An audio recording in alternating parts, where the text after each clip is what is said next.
Welcome back to another video. इस वीडियो में मैं आपको बताने वाला हूँ कि एग्जैक्टली आप कैसे प्रॉफिटेबल बन सकते हो एंड क्या वो चीज़ें हैं जिसकी वजह से आपको लॉसेस होते हैं, क्या वो फेजेस है जिसकी वजह से आपके लॉसेस आपके प्रॉफिट्स को ज़्यादा आउट पावर कर देते हैं, ओवर पावर कर देते हैं एंड उसकी वजह से आप एक नेट लॉस में आ जाते हो। अब आपको पता होगा कि कोई भी दुनिया का कितना भी अच्छा ट्रेडर हो, हर एक इंसान के विनिंग स्ट्रीक्स होते हैं और लूजिंग स्ट्रीक्स होती है।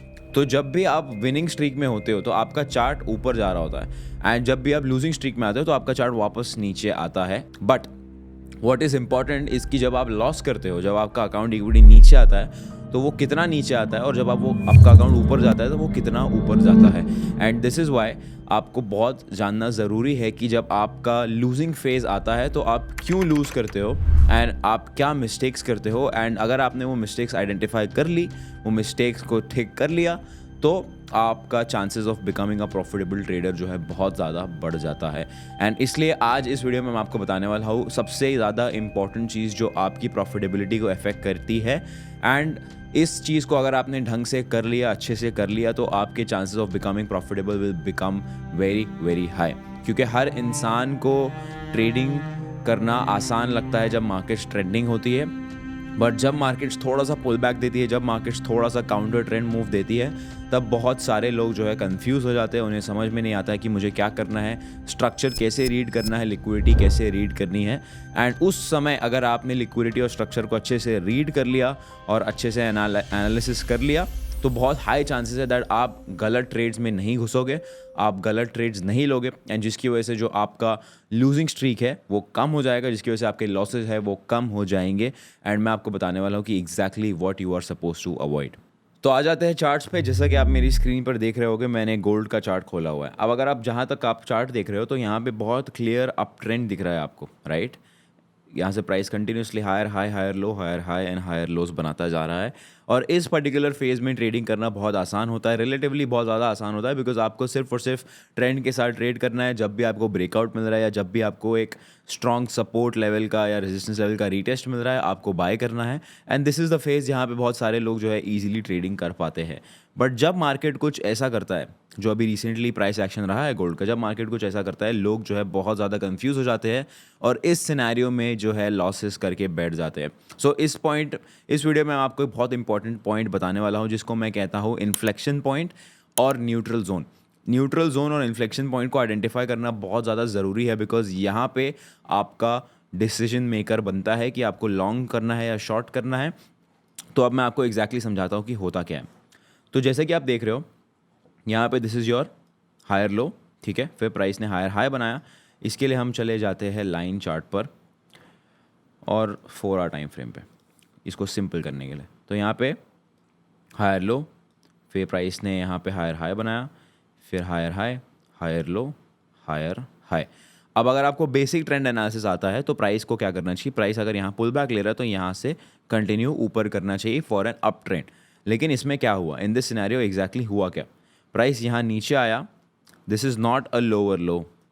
अभी हमें कोई कंफर्मेशन नहीं मिला है कि प्राइस अभी यहाँ से क्या करने वाला है, राइट। सो ये जो जोन हो गया, यहाँ पे अभी मुझे कोई कंफर्मेशन नहीं मिला है, तो मैं इसे बनाऊंगा एक न्यूट्रल जोन। क्यों न्यूट्रल जोन, बिकॉज यहाँ पे I am not very sure कि प्राइस एग्जैक्टली करना क्या चाह रहा है। बिकॉज यहाँ से प्राइस ऊपर जाने की कोशिश किया, तो इसको हम लोग वाइट मार्क कर देंगे, बिकॉज हमें पता नहीं है कि ये डिमांड है या फिर ये ब्रेक होने वाला है या फिर ये क्या है एग्जैक्टली। तो अब अगर आप ध्यान से इसको देखोगे तो प्राइस ने यहाँ पे नीचे आया, प्राइस यहाँ से ऊपर जाने की कोशिश किया, बट प्राइस फेल हो गया। तो ये जो प्राइस एक्शन है ये आपको क्लियरली दिखा रहा है कि प्राइस जो है नीचे जाने की प्लानिंग कर रहा है, बिकॉज मोमेंटम बेयरिश है, प्राइस ने ऊपर जाने का कोई कन्फर्मेशन नहीं दिया है। एंड इसीलिए इस पर्टिकुलर जोन में अब बहुत सारे लोग जो है, जो नॉर्मल ट्रेंड एक्सपेक्ट कर रहे हैं, जो एक्सपेक्ट कर रहे हैं कि हाँ ठीक है मार्केट यहाँ से अब ऊपर जाएगा, यहाँ पे बाय करेंगे, यहाँ पे बाय करेंगे। और अगर आप इसको ध्यान से एनालाइज करोगे छोटे टाइम फ्रेम पे जाके, तो आपको क्लियरली दिखेगा कि प्राइस ने बहुत सारे ट्रैप्स क्रिएट किए हुए हैं for buyers to jump in. तो यहाँ पे मैं आपको ट्रैप दिखाता हूँ। तो प्राइस यहाँ से ऊपर आया, ये फर्स्ट ब्रेकआउट था, उसके बाद प्राइस ने यहाँ पे एक और ब्रेकआउट दिया, करेक्ट, यहाँ पे ब्रेकआउट दिया, उसके बाद प्राइस यहाँ पे कंसोलिडेट करके यहाँ पे एक और ब्रेकआउट दिया था प्राइस ने। फिर उसके बाद प्राइस सीधा नीचे आया, जितने भी बायर्स थे सबको स्टॉप लॉसेस ले गया, यहाँ पे सारी लिक्विडिटी ले लिया प्राइस ने। फिर प्राइस साइडवेज चला गया, उसके बाद ये रेजिस्टेंस बन गया, प्राइस ने इसको फिर से ब्रेकआउट देने की कोशिश किया, this was a fake breakout, फिर प्राइस नीचे गया और यहाँ से again it try to give a fake breakout. तो ऑलमोस्ट 5 से 6 बार प्राइस ने बायर्स को ट्रैप करने की कोशिश की और यहाँ से जो है प्राइस नीचे की तरफ चला गया। अब एज अ पर्सन जो ट्रेड कर रहा है उसको कब अवेयर हो जाना चाहिए, कब थोड़ा सा रुक जाना चाहिए। अब अगर एक सिंपल ट्रेंड एनालिसिस या मार्केट स्ट्रक्चर एनालिसिस अगर आप करते हो तो प्राइस ने लोअर लो बनाया है, सॉरी प्राइस ने हायर हाई बनाया है और प्राइस यहाँ पे अब ऊपर जाने की कोशिश कर रहा है। अब जब तक प्राइस कुछ ऐसा नहीं करता है या जब तक प्राइस इस पर्टिकुलर हाई को ब्रेक नहीं करता है तब तक हमें कोई कंफर्मेशन नहीं मिला है कि प्राइस ने एक्चुअली ऊपर की तरफ कंटिन्यूएशन लिया है या नहीं लिया है। एंड इसलिए इस पर्टिकुलर फेज़ में, इस पर्टिकुलर रेंज में जो है बहुत सारे लोग लॉसेस करके बैठ जाते हैं। So this is the exact range that I am talking about. ऐसे पर्टिकुलर, इसको मैं कहता हूँ कॉम्प्लेक्स पुल बैक। ऐसे पर्टिकुलर पुल बैक में जो है 90% लोग कंफ्यूज हो जाते हैं कि एग्जैक्टली क्या करना है और कैसे इसको एनालाइज करना है। तो इसके ऊपर हम लोग एक सिंपल एनालिसिस करते हैं, सिंपल रीडिंग करते हैं, जहाँ पे हमें समझ में आएगा कि एग्जैक्टली करना क्या होता है। तो जैसे कि आपको दिख रहा है, this was the previous support zone जहाँ से प्राइस ने सपोर्ट लिया था।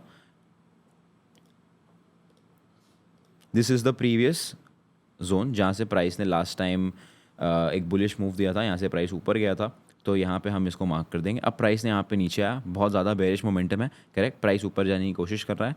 अब जब तक मुझे प्राइस कंफर्मेशन नहीं देता है, जब तक प्राइस कुछ ऐसा नहीं करता है, तब तक मुझे ट्रेड बिल्कुल नहीं लेना है। और मोस्ट इंपॉर्टेंटली मेरा जो पॉइंट ऑफ रेफरेंस होगा वो पॉइंट ऑफ रेफरेंस ये होगा यहाँ पे in this scenario. And why am I doing this? Because यहाँ पे प्राइस ने मुझे ऊपर जाने का कंफर्मेशन नहीं दिया है, प्राइस वापस यहाँ से नीचे आ गया है। तो ये जो जोन है ये एक लेवल मेरे लिए रेफरेंस का बन गया है और ये एक लेवल मेरे लिए रेफरेंस का बन गया है। तो यहाँ पे मैं मार्क करूँगा 2 इंपॉर्टेंट पॉइंट ऑफ रेफरेंसेस जिसके ऊपर मैं लाइंस मार देता हूँ। तो ये मेरा पॉइंट ऑफ रेफरेंस नंबर 1 है, ये मेरा पॉइंट ऑफ रेफरेंस नंबर 2 है। जब तक ये पर्टिकुलर लेवल ब्रेक नहीं होगा, जब तक लेवल 1 ब्रेक नहीं होगा, तब तक मैं कुछ भी नहीं करूँगा।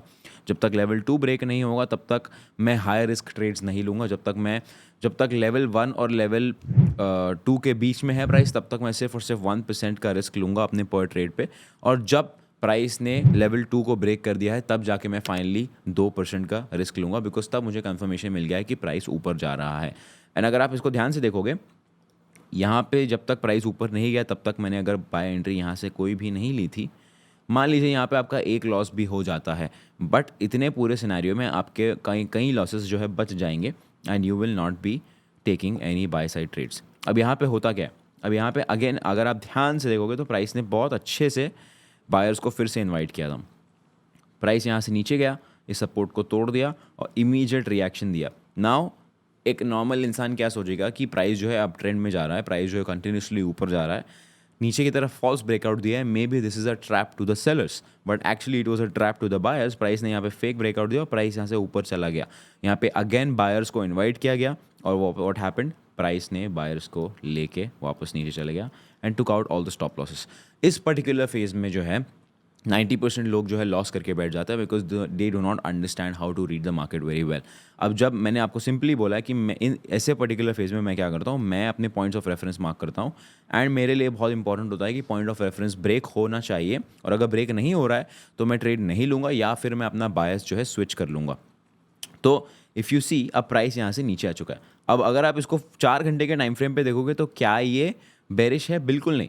4 घंटे के टाइम फ्रेम पे ये जो है अभी भी एक बुलिश स्ट्रक्चर में है। बट अगर आप एक डे ट्रेडर हो, आप एक इंट्रा डे ट्रेडर हो और अगर आप गोल्ड पे ट्रेड कर रहे हो तो ये आपके लिए बहुत ज़्यादा डिफिकल्ट बन सकता है टू अंडरस्टैंड कि एग्जैक्टली अब मुझे करना क्या है। अगर आप यहाँ पे देखोगे प्राइस ने क्या किया है, अब प्राइस यहाँ पे आ गया है इस पर्टिकुलर सपोर्ट लेवल में। अब अगर आप इसको 1 आवर टाइम फ्रेम पे जाके देखोगे, so now this is my reference point number 1 and this is my reference point number 2। क्यों? बिकॉज प्राइस ने यहाँ पे स्ट्रक्चर ब्रेक किया था। ये बन गया है मेरा हायर लो, ये बन गया फिर मेरा लोअर लो और ये बन गया मेरा लोअर हाई। अब जब तक ये स्ट्रक्चर ब्रेक नहीं होता है, अब फिर से once again this becomes a neutral zone for me. Neutral zone in what sense, मैं आपको समझाता हूँ।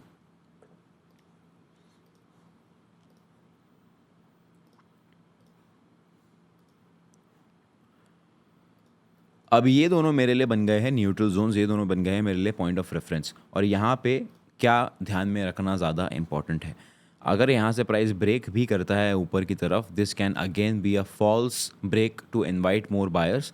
अब यहाँ पे प्राइस जो है दो चीज़ें कर सकता है।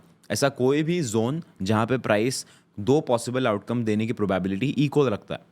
एक डिमांड क्या होता है, एक सपोर्ट रीजन क्या होता है। एक सपोर्ट रीजन ऐसा रीजन होता है जहाँ पे प्राइस जो है ऊपर जाने की प्रोबेबिलिटी ज़्यादा रखता है। कोई भी जोन 100% कंफर्म नहीं होता है, of course there is nothing 100% in the market, लेकिन एक सपोर्ट जोन को, एक सपोर्ट जोन क्या क्या क्या एक सपोर्ट जोन को सपोर्ट बनाता है, द फैक्ट दैट उस पर्टिकुलर जोन पे there is a higher probability of the price going up. और एक सप्लाई जोन होता है, एक रेजिस्टेंस जोन होता है, उसको रेजिस्टेंस ये बात बनाती है कि उस पर्टिकुलर लेवल पे जब प्राइस आता है तो प्राइस का नीचे जाने का प्रोबेबिलिटी हाई होता है। But what about a zone जहाँ पे प्राइस का प्रोबेबिलिटी 50-50 है, ऊपर जाने का प्रोबेबिलिटी भी 50 है, नीचे जाने का प्रोबेबिलिटी भी 50 है। वहाँ पे हमें बहुत ज़्यादा केयरफुल होना है और उससे हम कहेंगे न्यूट्रल जोन या इन्फ्लेक्शन जोन। क्योंकि यहाँ से दो आउटकम्स है, या तो प्राइस नीचे जा सकता है या तो प्राइस ऊपर जाके पुल बैक लेके वापस कंटिन्यू कर सकता है। और इस पर्टिकुलर फेज में अगर आपने अपने आप को कंट्रोल कर लिया, अपने लॉसेस को कंट्रोल कर लिया, trust me, you will become a profitable trader in no time. Because ऐसे ही फेजेस होते हैं जहाँ पे लोग मिस्टेक्स करते हैं, जहाँ पे लोग हर चीज़ सही कर रहे होते हैं, हर अपना स्टॉप लॉस मैनेज कर रहे होते हैं, अपना रिस्क मैनेज कर रहे होते हैं, अपनी साइकोलॉजी को मेंटेन कर रहे होते हैं, अपना प्लान फॉलो कर रहे होते हैं, but because of the market conditions और because of improper price reading यहाँ पे जो है लोग लॉसेस करके बैठ जाते हैं। तो यहाँ पे हमें करना क्या है एग्जैक्टली? तो अब अगर मान लीजिए अगले हफ्ते मुझे गोल्ड का ट्रेड लेना है, तो currently today is Saturday, and अगर मान लीजिए मुझे गोल्ड का ट्रेड लेना है एंड मुझे प्राइस को ऊपर जाते हुए देखना है, मुझे बाय करना है, तो सबसे पहली चीज़ इस पर्टिकुलर रेंज में मैं बाय करना सेफ कंसिडर करूंगा। बट फिर भी जब तक प्राइस इस पर्टिकुलर लेवल और इस पर्टिकुलर लेवल के बीच में है तब तक मैं 1% रिस्क पर ट्रेड ही लूँगा। सो दैट बिकॉज यहाँ पे अभी मुझे क्लैरिटी नहीं है, यहाँ पे अभी मुझे कन्फ्यूजन है कि प्राइस एग्जैक्टली क्या कर सकता है। तो इसलिए यहाँ पे जो है मेरा रिस्क आ जाएगा 1% पर ट्रेड। अब प्राइस अगर यहाँ पे ब्रेक देता है तो there is a very high chance कि प्राइस यहाँ तक तो ट्रैवल करेगा ही करेगा, क्योंकि प्राइस यहाँ पे एक रेजिस्टेंस बनाया था, अब रेजिस्टेंस हो गया या न्यूट्रल जोन हो गया, whatever you want to call it. अब अगर प्राइस यहाँ पे आएगा तो यहाँ पे देयर इज़ अ पॉसिबिलिटी कि प्राइस यहाँ से कंटिन्यू नीचे जाएगा या प्राइस यहाँ से ब्रेकआउट देके कंटिन्यूसली ऊपर की तरफ जाएगा। But there is a very high chance कि प्राइस जो है अगर इस जोन को ब्रेक करता है तो यहाँ तक तो ट्रैवल करेगा ही करेगा। तो ये जो रेंज हो गई, ये रेंज हो गई मेरे लिए ट्रेडिंग रेंज। अब मान लीजिए प्राइस यहीं पे स्टक होता है तो मुझे कुछ भी नहीं करना है, तो मुझे कोई भी ट्रेड नहीं लेना है। अगर प्राइस इस सपोर्ट को ब्रेक करता है तो अगेन डाउन ट्रेंड का कंफर्मेशन मुझे मिल जाएगा and to the next support level I can continue my trade. For example यहाँ पे अगला सपोर्ट लेवल है एट दिस पर्टिकुलर लेवल, तो ये हो गया मेरा नेक्स्ट सपोर्ट लेवल। तो जब प्राइस इस पर्टिकुलर सपोर्ट लेवल को ब्रेक करेगा तो ये जो हो गई मेरी एक छोटी सी ट्रेडिंग रेंज। इस पर्टिकुलर सिनेरियो में और इस पर्टिकुलर केस में जब प्राइस ऐसा कुछ कर रहा होता है तो आपको अपनी ट्रेडिंग रेंज को डिफाइन करना होता है, और जब तक आपको 100% क्लैरिटी नहीं मिल जाती है प्राइस की तरफ से तब तक आपको 1% रिस्क पर ट्रेड ही लेना है। नाउ लेट्स अज्यूम कि इंस्टेड ऑफ गोइंग डाउन अब प्राइस को जो है कंटिन्यूसली ऊपर जाना, बिकॉज अगर आपने higher time frame trend analysis किया हुआ है तो ऑफ कोर्स प्राइस जो है बुलिश है, प्राइस गोल्ड का एक्सट्रीमली बुलिश है, पिछले एक महीने से कंटिन्यूसली ऊपर जा रहा है। तो अब यहाँ पे मान लीजिए प्राइस ने ब्रेकआउट दिया, ये रेंज को मैंने ट्रेड कर लिया और मैंने प्रॉफिट बना लिया, मैंने 1% रिस्क किया था, 1/2 का मुझे टारगेट मिल गया, हाइपोथेटिकली मैंने 2% का रिवॉर्ड बना लिया। अब प्राइस ने यहाँ पे ब्रेकआउट दे दिया। अब जब प्राइस ने यहाँ पे ब्रेकआउट दे दिया है, अब यहाँ पे मुझे कंफर्मेशन मिल चुका है कि ट्रेंड जो है अब वापस ऊपर की तरफ कंटिन्यू कर रहा है, बिकॉज ये जो है मेरा पॉइंट ऑफ रेफरेंस है, ये जो है मेरा इन्फ्लेक्शन जोन है। अब जब प्राइस यहाँ पे भी ब्रेकआउट दे देगा अब मैं कंफर्म हो जाऊँगा कि अब प्राइस जो है अब ऊपर जाने का चांसेस बहुत ज़्यादा हाई रखता है, क्योंकि प्राइस ने ऊपर की तरफ ब्रेक ऑफ स्ट्रक्चर दिया है, बुलिश ब्रेक ऑफ स्ट्रक्चर दिया है। तो कॉम्प्लेक्सिटी कहाँ पे आती है? कॉम्प्लेक्सिटी आती है जब आपको क्लैरिटी नहीं है कि प्राइस नीचे जाने की कोशिश कर रहा है या ऊपर जाने की कोशिश कर रहा है। तो इसलिए इसको 2 स्टेप्स में एकदम सिंपली मैंने आपके लिए ब्रेक डाउन किया हुआ है। सबसे पहले mark down your trading ranges, कौन सी रेंज आप कंफर्टेबली ट्रेड कर सकते हो, वो ट्रेडिंग रेंज मार्क करना बहुत ज़्यादा इंपॉर्टेंट है, सो दैट आप कॉम्प्लेक्स पुल बैक में भी मार्केट पे पैसा कमा सको। और always and always make sure कि आपका रिस्क जो है हमेशा 1% पर ट्रेड है जब तक आपको क्लैरिटी नहीं आती है। दूसरी चीज़ ये है कि आपको अपनी इन्फ्लेक्शन जोन्स को मार्क करना है, अपने जोन्स को मार्क करना है जहाँ पे प्राइस दोनों चीज़ें करने की पॉसिबिलिटी रखता है। तो उन जोन्स को जब आप मार्क कर दोगे तो ऑफ कोर्स आपको ये भी क्लैरिटी आ जाएगी कि कहाँ पे क्या एक्सपेक्ट करना चाहिए, और उस पर्टिकुलर जोन में स्पेसिफिकली आपको वेट करके ये देखना है कि प्राइस कैसे रिएक्शन दे रहा है एंड प्राइस से कंफर्मेशन की के लिए वेट करना है। अगर आपने सिर्फ ये सिंपल चीज़ें अपने प्राइस एक्शन में या अपने एनालिसिस में इम्प्लीमेंट कर ली तो दिस विल इंश्योर कि आपको क्लैरिटी मिल जाए टफ फेजेस में। जब मार्केट टफ फेज में है, जब मार्केट कॉम्प्लेक्स पुल बैक में, तो आपको क्लैरिटी मिल जाएगी कि आपको एग्जैक्टली कैसे काम करना है और किस चीज़ पर फोकस करना है, and this will surely help you during your losing stages. Thank you so much for watching. I will see you in the next one.